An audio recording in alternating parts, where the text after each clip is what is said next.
का? सावित्री नसती तर मुलगी शिकली असती का? फुले सावित्री नसती तर मुलगी शिकली असती का?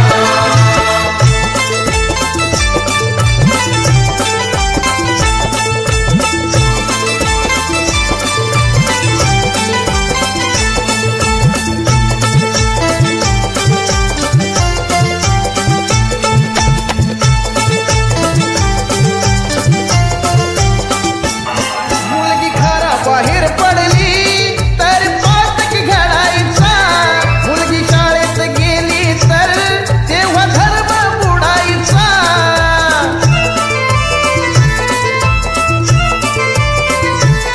मुलगी घराबाहेर पडली तेव्हा पातक घडायचा, मुलगी शाळेत गेली तर तेव्हा धर्म बुडायचा.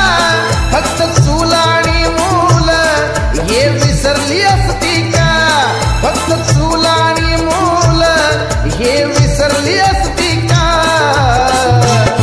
फुले सावित्री नसती तर मुलगी शिकली असती का?